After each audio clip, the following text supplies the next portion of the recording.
Halo kaum intelektual sekalian, wow, sepertinya video ini akan dibenci oleh fans boy daripada Pak Jusuf Kalla. Jadi guys, baru-baru ini secara mengejutkan Jusuf Kalla itu dikasih ulos atau semacam kain khas orang Batak oleh Eporus HKBP. Wow, gila, luar binasa. Jadi menurut saya pribadi ada semacam keanehan di sini, ada semacam kejanggalan di sini. Apa itu? Bagaimana mungkin seorang Pak Jusuf Kalla yang dekat dengan orang-orang radikal seperti Taliban, Hama, ya kemudian orang-orang di Timur Tengah yang radikal dan lain sebagainya, bagaimana mungkin dia dikasih ulos Batak tapi dia dekat dengan orang-orang radikal? Ini sungguh di luar nurul. Nah, yang jadi pertanyaan, apa hubungan agama dengan ulos Batak? Jadi ini kan permasalahannya itu kan permasalahan adanya dugaan potongan video, kemudian menyinggung agama tertentu, ya termasuk agama Kristen. Lah, apa hubungannya dengan ulos Batak? Ini kan dua hal yang berbeda. Ulos Batak itu adalah adat Batak. Adat yang sangat suci, yang sakral, yang harus dihormati. Ya, itu kan dua hal yang berbeda dengan agama. HKBP dengan adat Batak itu dua hal yang berbeda. Jangan disamakan gitu. Itu dua hal yang berbeda. Religion dengan culture atau budaya itu dua hal yang berbeda. Lalu kenapa Eporus ngasih ulos atau kain khas orang Batak ke Pak Jusuf Kalla? Apakah ada udang di balik batu gitu? Jadi apa yang mereka bahas ketika mereka bertemu, ketika Eporus bertemu dengan Pak Jusuf Kalla? Apa yang mereka bahas? Apakah mereka bahas yang aneh-aneh gitu? Apakah mereka bahas sesuatu hal yang di luar nurul gitu? Bagaimana fakta yang sebenarnya? Jadi di video ini saya akan bongkar sampai ke akar-akarnya. Kemudian ada semacam dugaan yang mengatakan bahwa sebenarnya yang memviralkan atau memotong, ya ini semacam dugaan ya, disclaimer on ya, yang memotong video daripada Pak Jusuf Kalla kemarin itu, yang viral di media sosial itu, yang ketika dia pidato di UGM, itu ternyata dipotong-potong oleh oknum kader partai tertentu di Konoha. Nah, yang jadi pertanyaan, partai apa itu? Apa motifnya? Kenapa videonya sengaja dipotong-potong? Kemudian bagaimana dengan Pak Ahok? Pak Ahok itu kan videonya juga dipotong. Lalu kenapa Pak Jusuf Kalla itu dipuja-puja, dikasih ulos, sementara Pak Ahok itu benar-benar sangat-sangat ditindas. Bayangkan Pak Ahok itu ya dikucilkan, dikata-katain ya, dibully habis-habisan. Lalu kenapa Pak Jusuf Kalla beda gitu perlakuannya? Apakah karena Pak Jusuf Kalla itu mayoritas gitu, sehingga dibela yang seiman gitu? Apakah karena Pak Ahok itu minoritas sehingga tidak ada orang yang bela gitu karena minoritas gitu? Lalu bagaimana hukum di Konoha? Kenapa hukum terhadap Pak Ahok itu tajam sementara terhadap yang lain tumpul? Kenapa? Kenapa ada dua perlakuan yang beda gitu, padahal kasusnya sama, videonya sama-sama dipotong. Tapi kenapa Pak Ahok sampai di penjara gitu? Kenapa Mr. Chaplin nggak di seriusin gitu? Ya, masalahnya gitu? Kenapa? Apa alasannya? Apakah ini pilih kasih? Kemudian apakah Mr. Chaplin ini terlibat dalam pemenjaraan Pak Ahok? Apakah Mr. Chaplin ini lebih mendukung Pak Anies daripada Pak Ahok?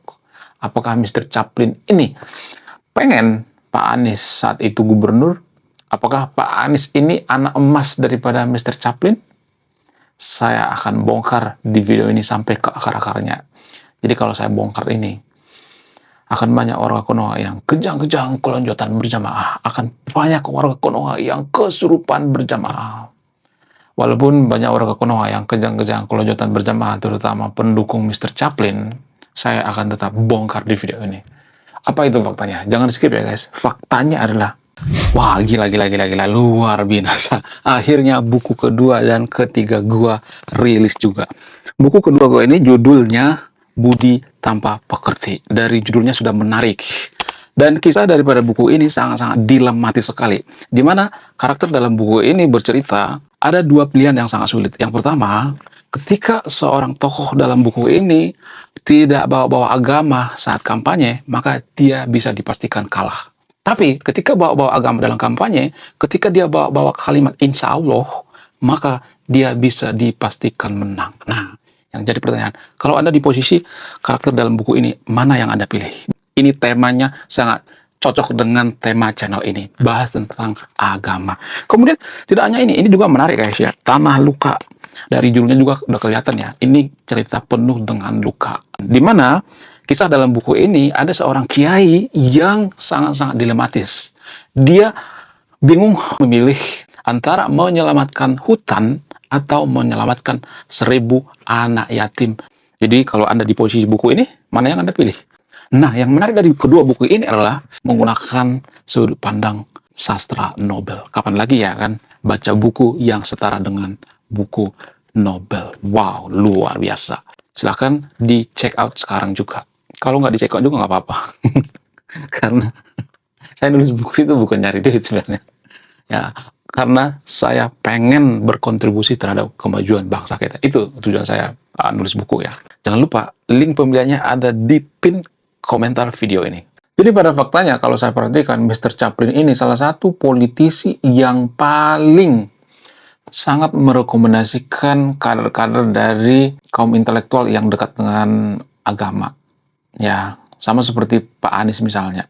Pak Anies ini sengaja diangkat atau sengaja diviralkan oleh Pak Mr. Chaplin ini karena apa? Karena Anies ini dianggap dekat dengan agama, ya, dianggap kaum intelektual Muslim dan lain sebagainya. Jadi kalau Anda jeli, kalau Anda perhatikan, Mr. Chaplin ini selalu mengangkat orang-orang yang dekat dengan agama. Jadi kalau misalnya ada dua kaum intelektual, contoh misalnya ada dua kaum intelektual ya, Pak Ahok misalnya, kaum intelektual yang nggak bawa-bawa agama, artinya dia netral ke semua agama. Tapi kalau misalnya ada kaum intelektual bernama Pak Yusuf misalnya, atau katakanlah ya Yohanes misalnya, ya Yohanes Ahok misalnya. Nah, si Yohanes ini dekat dengan agama. Kemudian Pak Ahok ini kalau berpolitik itu nggak bawa agama, tapi si Yohanes ini bawa agama. Nah, biasanya Mr. Chaplin ini akan lebih memilih yang seagama dengannya, akan mendukung yang seiman dengannya, akan mendukung kaum intelektual yang kelihatannya dekat dengan agama gitu. Jadi ini sebenarnya kemunduran dalam politik Konoha kalau kita perhatikan. Kalau kita jeli, kalau kita perhatikan ini kemunduran yang sangat-sangat fatal sekali. Ini mengkhianati yang namanya dasar daripada pendirian negara kita. Founding father kita seperti Pak Soekarno misalnya. Pak Soekarno itu nggak melihat agama. Bahkan dia dekat dengan orang Batak, orang siapapun ya, orang Kristen, nggak peduli gitu. Ya, dia nggak melihat agamanya. Jadi politisi yang sebenarnya itu atau negarawan yang sebenarnya itu adalah negarawan yang tidak boleh melihat agamanya. Harus netral ke semua agama. Jadi boleh dikatakan bahwa Mr. Chaplin ini salah satu pioner politisi di Konoha itu yang lebih merekomendasikan orang-orang yang kelihatannya dekat dengan agama seperti Mr. Yohanes daripada orang-orang yang netral terhadap semua agama. Jadi kaum intelektual, kalau misalnya ada seorang kaum intelektual itu netral ke semua agama, netral ke agama Kristen, netral ke agama Islam, netral ke Buddha dan sebagainya, itu nggak bakal viral. Sama seperti saya misalnya, nggak bakal. Saya juga dulu berpikir bahwa ya konten seperti ini nggak bakal viral. Karena apa? Ya karena ini melawan arus. Jadi arus utama sekarang ini kalau kita perhatikan itu, arus utamanya itu ya mirip-mirip seperti ideologi yang dimiliki oleh Mr. Chaplin ini. Jadi kalau kita perhatikan sekarang nih ya, pemuka agama yang mereka tuh lebih condong sama kaum intelektual yang seolah-olah dekat dengan agama. Jadi kalau dia netral ke semua agama, biasanya susah ya. Susah dapat panggung. yang dapat panggung sekarang ini, kalau kita perhatikan itu adalah kaum intelektual yang dekat dengan agama, sama seperti Pak Anies misalnya. Walaupun Pak Anies itu bukan kategori kaum intelektual ya, karena dia kalau saya perhatikan itu suka bawa-bawa agama dalam kampanye gitu ya, suka menggunakan politik identitas ya, itu menurut dugaan saya. Nah, yang jadi pertanyaan, apakah ini menuju kehancuran atau tidak? Yes, ini menuju kehancuran bangsa kita tanpa kita sadari. Yang awalnya kita itu sangat sekuler, di zaman Pak Soeharto itu kan kita sekuler juga kan. Pak Soekarno juga sekuler. Nah, semenjak Pak Soeharto lengser, kita tuh sudah tidak jadi negara sekuler lagi ya. Kita tuh sudah jadi negara agama tapi berkedok demokrasi ya. Kita tuh sebenarnya sudah negara agama, guys. Makanya ada MUI di Konoha. MUI itu kan sebenarnya seperti mendirikan negara dalam negara kan. Kemudian pemuka-pemuka agama di Konoha itu, ya kalau kita perhatikan sekarang setiap kampanye itu pasti politisi itu sungkem. Bahkan Pak Jokowi sekalipun sungkem ya terhadap pemuka agama, kiai. Ketika mau dia kampanye, dia sungkem terhadap kiai, pemuka agama, ya, dan pemuka-pemuka agama lainnya. Bagaimana dengan Pak Yusuf Kalla? Pak Yusuf Kalla juga seperti itu. Dia sangat dekat dengan pemuka agama. Enggak jadi masalah dekat dengan pemuka agama, tapi gue takut Konoha itu berakhir seperti Iran gitu. Iran itu kan kesalahan utama mereka itu, mereka lebih condong ke kaum intelektual yang dekat dengan agama gitu. Konon katanya dekat dengan agama. Padahal kalau misalnya kita dekat dengan agama itu kan itu nggak bisa dibuktikan secara ilmiah ya. Kita nggak bisa menakar kan. Yang kita bisa takar itu adalah kejujurannya ya. Jadi kita sekarang lebih berpatokan pada apakah dia dekat dengan agama. Dekat dengan agama itu bukan berarti baik. Jadi banyak orang Konoha berpikir bahwa kalau dekat dengan agama itu baik. Enggak. Bukan berarti saya ngomong agama itu nggak penting ya. Bukan berarti saya menjauhkan Anda yang video dengan agama. Bukan seperti itu konsepnya. Ya kalau Anda jeli ya, kalau Anda perhatikan orang yang di penjara itu rata-rata orang beragama. Orang yang radikal itu rata-rata orang beragama. Orang yang mempersekusi rumah ibadah orang lain itu beragama. Orang yang membubarkan paksa itu ya orang beragama. Jadi kalau dekat dengan agama itu bukan jaminan kita dekat dengan yang namanya kebaikan, enggak. Belum jaminan ya. Bahkan saya lebih percaya dengan orang yang tatoan, yang urakan, yang belak-belakan ngomongnya daripada sedikit-sedikit bawa agama. Bukan berarti saya benci dengan agama, bukan. Ada juga orang yang beragama baik ada, tapi patokan utamanya bukan seperti itu. Kita itu dikelabui oleh apa? Oleh yang namanya simbol-simbol agama. Kemudian bagaimana dengan pemberian ulus Batak terhadap Pak Yusuf Kalla ini? Ya, menurut saya pribadi ini sangat disayangkan ya. Jadi ulus Batak itu kan sangat sakral ya, suci. Hanya orang-orang tertentu ya, di luar daripada orang Batak yang dikasih ulus Batak. Hanya orang-orang tertentu, jangan orang yang kontroversi. Kalau saya perhatikan Mr. Chaplin ini sangat kontroversial sekali. Dia dekat dengan orang-orang yang radikal seperti Taliban, yang kemudian pokoknya orang-orang yang radikal deh ya. Nah, yang jadi pertanyaan, apakah ada agenda lain daripada Mr. Chaplin ini? Apakah dia punya agenda lain untuk menjadikan Konoha itu jadi negara agama? Apakah Mr. Chaplin ini pengen menjadikan Konoha itu seperti Iran? Apakah Mr. Chaplin pengen menjadikan Konoha itu seperti negara Timur Tengah? Bagaimana fakta yang sebenarnya? Silahkan simpulkan sendiri. Saya tidak akan menyimpulkan ya. Jadi kalau saya menyimpulkan itu artinya saya menghina kecerdasan yang nonton video ini. Karena saya yakin yang nonton video ini lebih cerdas daripada saya. Cari data ya, cari sumber gitu, jangan malas baca ya, harus rajin baca ya. Kemudian selain itu, tanpa kita sadari ada semacam keanehan gitu ya dalam kasus Pak Yusuf Kalla ini.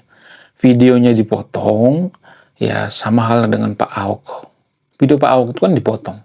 Tapi ya pada saat itu kan situasi politik sangat panas ya. Nah, sebenarnya kan Pak Ahok itu kan dicari-cari kan kesalahannya.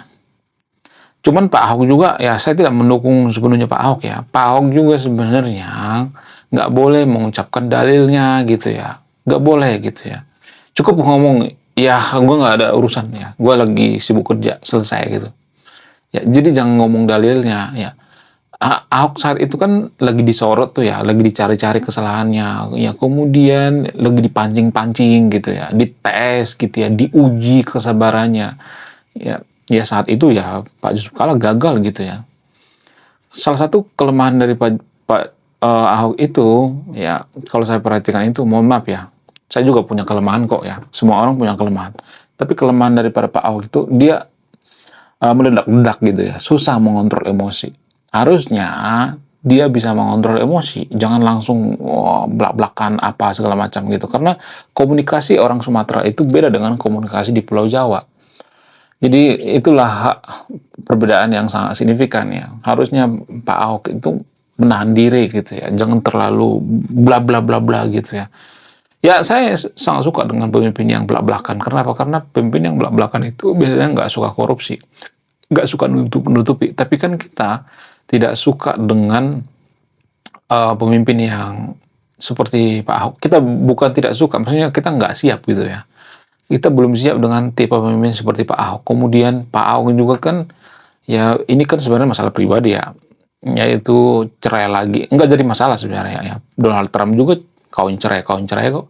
Tapi permasalahannya kita belum siap dengan hal-hal seperti ini. Kalau di luar negeri, di Amerika, ini sah-sah aja. Tapi kalau di Konoha ini masih belum siap. Masih belum bisa kita terima dengan akal sehat. Nah, yang jadi pertanyaan selanjutnya misalnya, apakah Mr. Chaplin ini berbohong atau tidak? Apakah Mr. Chaplin ini sebenarnya bersalah atau tidak? Bagaimana fakta yang sebenarnya? Coba tulis di kolom komentar ya. Saya tidak akan berpihak di video ini. Silahkan tuliskan di kolom komentar. Oke guys, sekian video ini. Terima kasih sudah memahami. Saya kaum intelektual. Salam rasional.